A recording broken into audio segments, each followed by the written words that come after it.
എൻ്റെ പ്രണയം ഭാഗം 8. എന്നോട് എന്താ സംസാരിക്കാത്തെ? അവൾ ചോദിച്ചു. എന്താ? പുരികം ചുളുക്കിക്കൊണ്ട് അവളോട് അവൻ ചോദിച്ചു. അത് പിന്നെ പൂജയോടും മറ്റൊക്കെ നന്നായിട്ട് സംസാരിക്കുന്നുണ്ടല്ലോ, എന്നോട് എന്താ സംസാരിക്കാത്തെ? അവൾ ചോദിച്ചു. ആര് പറഞ്ഞു? ഞാൻ നിന്നോട് സംസാരിക്കാറില്ലേ? ഞാൻ നിന്നോട് കാണുമ്പോൾ സംസാരിക്കാറില്ലേ? ട്യൂഷൻ സെൻ്ററിലും സംസാരിക്കാറില്ലേ?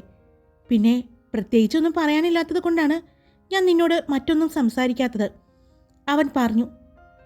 എന്നാ എനിക്ക് സംസാരിക്കാനുണ്ട്, അവൾ പറഞ്ഞു. എന്ത്? അവൻ ചോദിച്ചു. അത് അത് പിന്നെ എനിക്ക് വാക്കുകൾ കിട്ടാതെ അവൾ കുറച്ചു നേരം തപ്പിപ്പെറുക്കിക്കൊണ്ടിരുന്നു. എന്താ നിനക്ക് എന്നോട് പറയാനുള്ളത്? അതിന് എന്താ ഇത്ര മുഖവര? അവൻ ചോദിച്ചു. അത് പിന്നെ എനിക്ക് എനിക്ക് എനിക്ക് നിരഞ്ജൻ ചേട്ടനെ ഇഷ്ടമാണ്, അവൾ പറഞ്ഞതും ഒരു ഞെട്ടലോടെ അവൻ അവളെ നോക്കി. നീ നീ എന്താ ഇതിൽ പറയുന്നത്?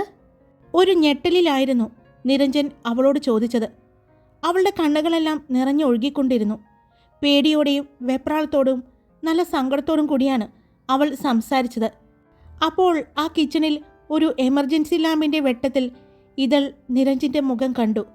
ആകെ ദേഷ്യം കൊണ്ട് വിറയ്ക്കുന്നത് പോലെ അവൾക്ക് തോന്നി. അവളുടെ മുഖത്ത് നോക്കിയപ്പോൾ കണ്ണുകളെല്ലാം ചുവന്ന് കണ്ണുനീർ തോരാതെ പെയ്തുകൊണ്ടിരിക്കുന്നു. ഞാൻ നിന്നോട് എപ്പോഴെങ്കിലും അങ്ങനെ സംസാരിച്ചിട്ടുണ്ടോ? ആ രീതിയിൽ പെരുമാറിയിട്ടുണ്ടോ? പിന്നെ നിനക്ക് എങ്ങനെ അങ്ങനെയൊക്കെ തോന്നുന്നു എന്ന് പറഞ്ഞുകൊണ്ട് നിരഞ്ജൻ കിച്ചണിലെ ഭിത്തിയോട് ചേർന്ന് ചാരി നിന്നു. എനിക്കറിയില്ല. എപ്പോഴേക്ക് മനസ്സിൽ കയറിക്കൂടി. പല പ്രാവശ്യം മനസ്സിനെ തിരുത്താൻ ശ്രമിച്ചു. എന്തിന്? ഇന്നുകൂടി ഞാൻ അതിന് ശ്രമിച്ചു. പക്ഷെ നടക്കുന്നില്ല. എത്ര ശ്രമിച്ചിട്ടും പറ്റുന്നില്ല എനിക്ക്. 10ാം ക്ലാസ്സിൽ പഠിക്കുമ്പോൾ തുടങ്ങിയ പ്രണയമാണ്. അത് എൻ്റെ മനസ്സിൽ നിന്ന് പെട്ടെന്ന് മായ്ച്ചു കളയാൻ പറ്റുന്നില്ല എനിക്ക്, അവൾ അവൻ്റെ കൈ പിടിച്ചുകൊണ്ട് തന്നെ പറഞ്ഞു. എൻ്റെ കയ്യിൽ നിന്ന് വിട്, നിരഞ്ജൻ ദേഷ്യത്തോടെ പറഞ്ഞു. അവൻ്റെ പെട്ടെന്നുള്ള ആ ദേഷ്യത്തോടുള്ള സംസാരം കേട്ട് അവൾ വേഗം കൈയെടുത്തു. നീ എൻ്റെ തരുണിൻ്റെ സഹോദരിയാണ്. ഞാൻ മറ്റൊരു രീതിയിൽ നിന്നെ കാണില്ല. ഇപ്പോൾ ഈ പ്രായത്തിൻ്റെയാണ്, അത് മാറിക്കോളും പതിയെ. ഇനി ആ രീതിയിൽ കാണരുത്. നീ പറഞ്ഞില്ലേ മനസ്സിനെ മാറ്റാൻ ശ്രമിച്ചുവെന്ന്. മാറ്റാൻ പറ്റും. ശ്രമിച്ചു എന്നല്ല, മാറ്റിയേ പറ്റൂ. അല്ലാതെ ഇനി മറ്റൊരു കണ്ണുകൊണ്ട് നീ എന്നെ കാണരുത്. പിന്നെ നിനക്കൊരു സംശയമില്ലേ ഞാനും പൂജയും തമ്മിൽ എന്തോ ഒരു ഇഷ്ടമുണ്ടെന്ന്? അതെ, അവൾക്ക് എന്നെ ഇഷ്ടമാണ്. എനിക്കും അവളെ ഇഷ്ടമാണ്. നിരഞ്ജൻ പറഞ്ഞതും പെട്ടെന്ന് അവൾ അവളുടെ പിന്നിലേക്ക് 2 അടി വെച്ചുപോയി. കിച്ചൺ സ്ലാബിൽ തട്ടി നിന്നു. അവിടെ നിന്നും പാത്രം അവളുടെ കൈ തട്ടി താഴേക്ക് വീണു. കുറച്ചുനേരം രണ്ടുപേരും ഒന്നും സംസാരിച്ചില്ല. എനിക്ക് പറയാനുള്ളതെല്ലാം ഞാൻ നിന്നോട് പറഞ്ഞു. വരാൻ നോക്ക്. ഇനി നമ്മളെ കാണാതായാൽ അവരാരെങ്കിലും അന്വേഷിച്ചു വരും എന്ന് പറഞ്ഞ് അവൻ മുന്നിലേക്ക് നടന്നു. എന്നാൽ അപ്പോഴും ഒരു അടി പോലും നടക്കാൻ പറ്റാതെ അവൻ പറഞ്ഞ വാക്കുകളിൽ തറഞ്ഞു നിൽക്കുകയായിരുന്നു ഇതൾ. കിച്ചണിൽ നിന്നും നടന്ന് ഹാളിലേക്കെത്തി തിരിഞ്ഞു നോക്കി അവളെ കാണാതെ അവൻ വിളിച്ചു. ഇതൾ. അപ്പോഴേക്കും കരണ്ടും വന്നു. അവൻ ചുറ്റി നോക്കി പുറത്തേക്കിറങ്ങി. ഇതൾ കുറച്ചു നേരം കൂടി അങ്ങനെ തന്നെ നിന്നു. പിന്നെ എന്തോ ഓർത്തതുപോലെ കണ്ണും മുഖവും കിച്ചണിലെ വാഷ് ബേസിനിൽ കഴുകി.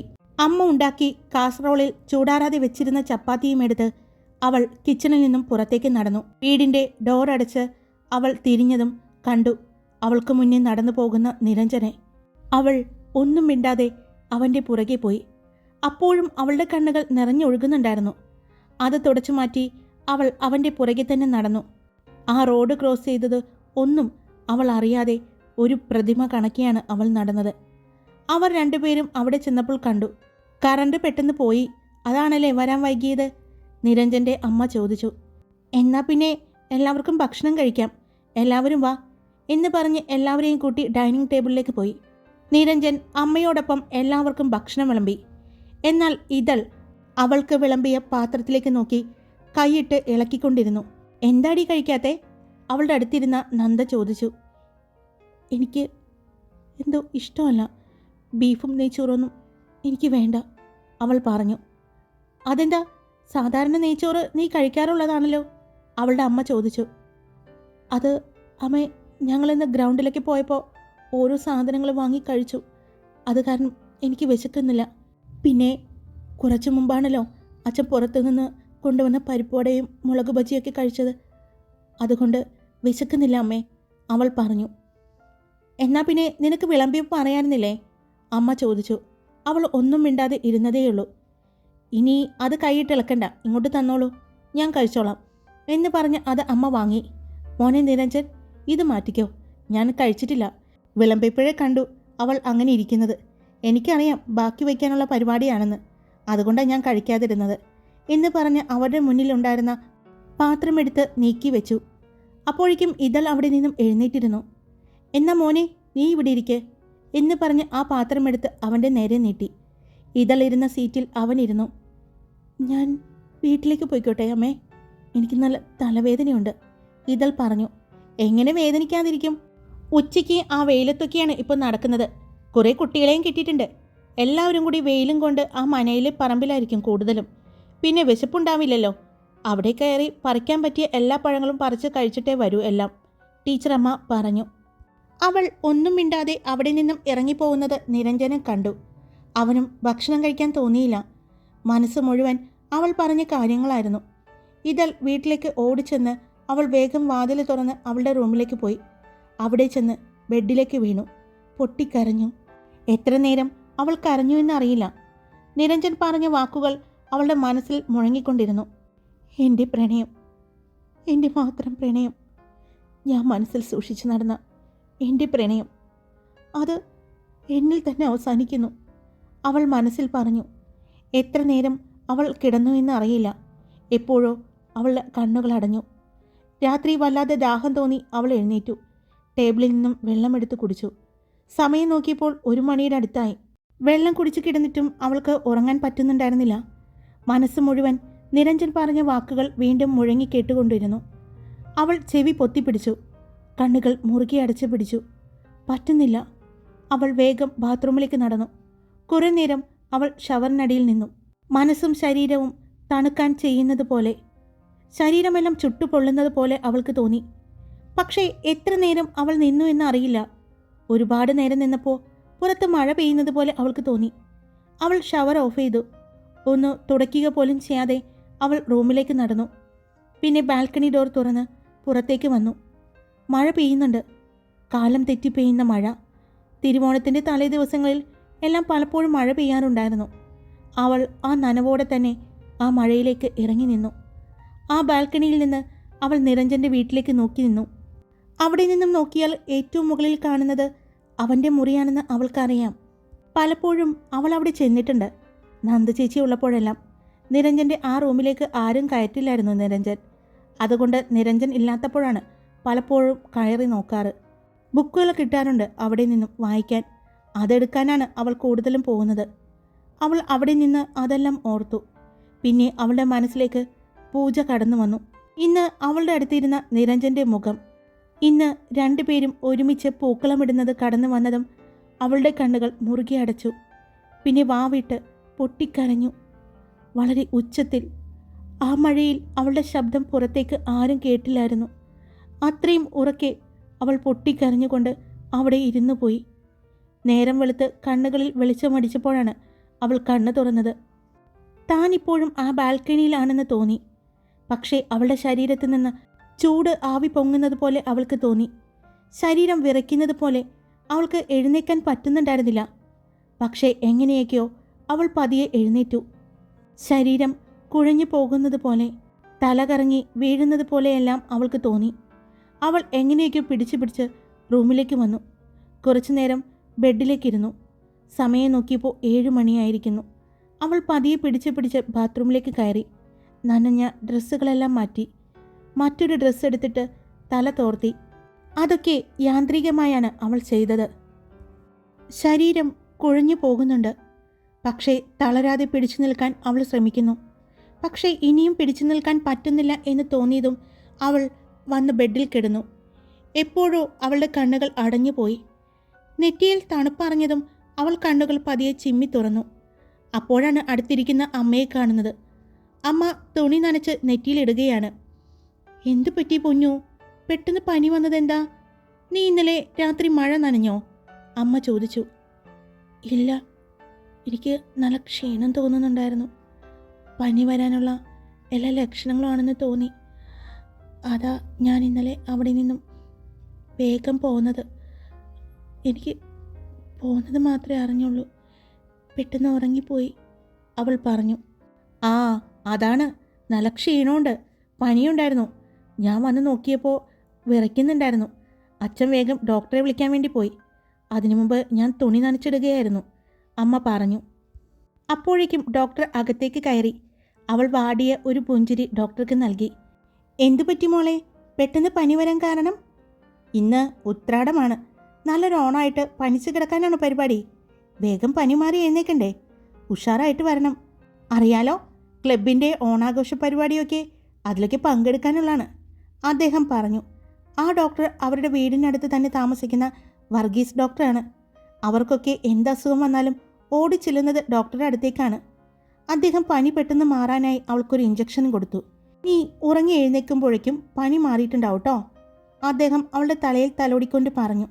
അപ്പോഴേക്കും അമ്മയും അച്ഛനും എല്ലാവരും അവളുടെ അടുത്ത് നിന്ന് പോയി. മോൾ ഉറങ്ങിക്കോ എന്ന് പറഞ്ഞു.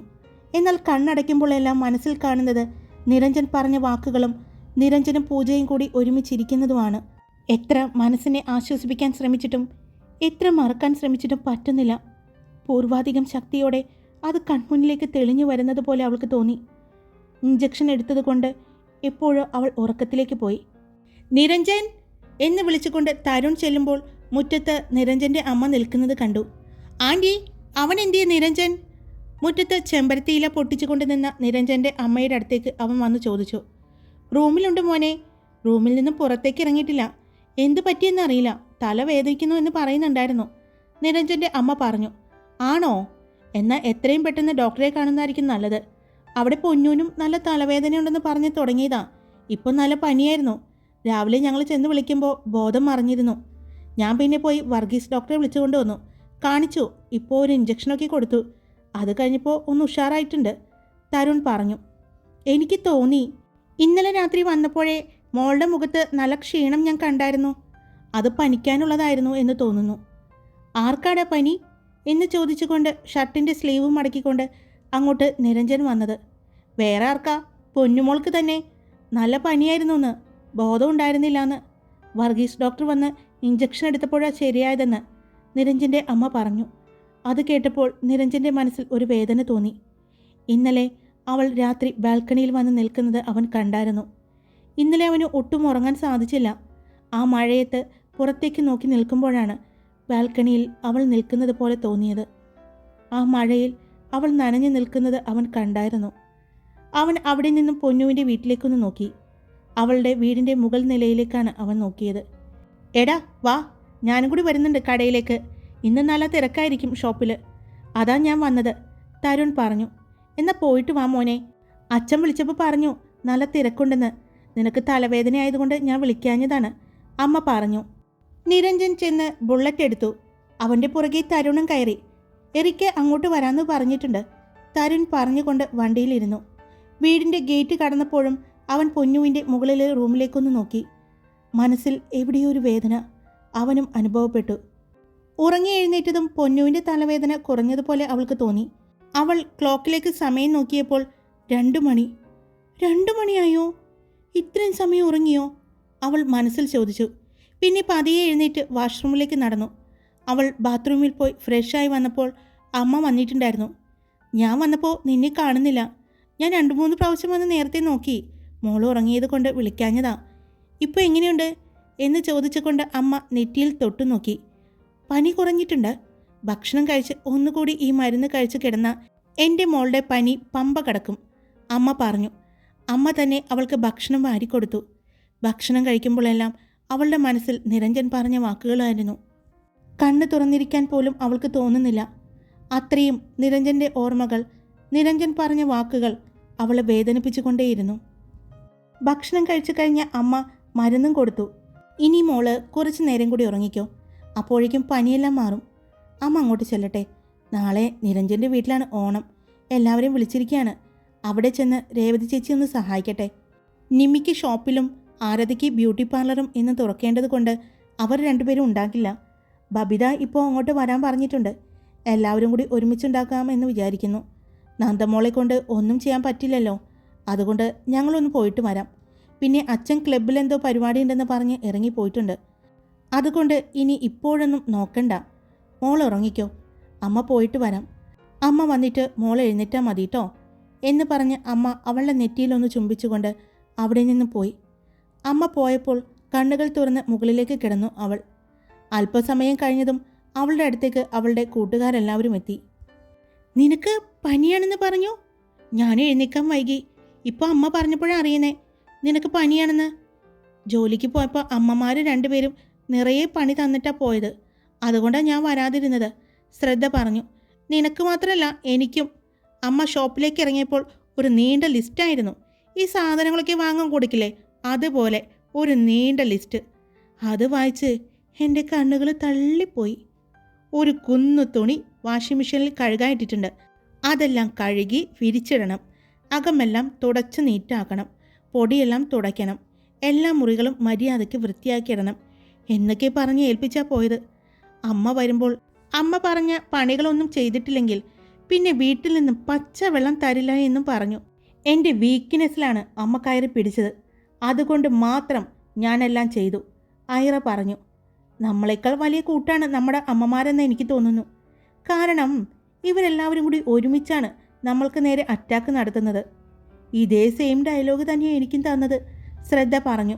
പിന്നീട് മുറിയിലിരുന്ന് കൂട്ടുകാർ സംസാരിക്കുന്നുണ്ടെങ്കിലും ഇതളിൻ്റെ മനസ്സ് മുഴുവൻ മറ്റെവിടെയോ ആയിരുന്നു. ഇവളെന്താ ഇങ്ങനെ ആലോചിച്ചു കൊണ്ടിരിക്കുന്നത്? എന്താ നിനക്ക് പറ്റിയേ? അവളെ നോക്കിക്കൊണ്ട് ഐറ ചോദിച്ചു. ഒന്നുമില്ല, എനിക്ക് കണ്ണൊക്കെ നന്നായിട്ട് വേദനിക്കുന്നു. ഉറക്കം വരുന്നുണ്ട്. ഞാൻ കുറച്ചു നേരം കൂടി കിടക്കട്ടെ എന്ന് പറഞ്ഞ് അവൾ തിരിഞ്ഞു കിടന്നു. അവൾ കിടക്കട്ടെ, നമുക്കും ഇവിടെ കിടക്കാം എന്ന് പറഞ്ഞ് അവർ അവളുടെ അടുത്തായി 3 പേരും കിടന്നു. Hi, story ഇട്ടിട്ടുണ്ടേ.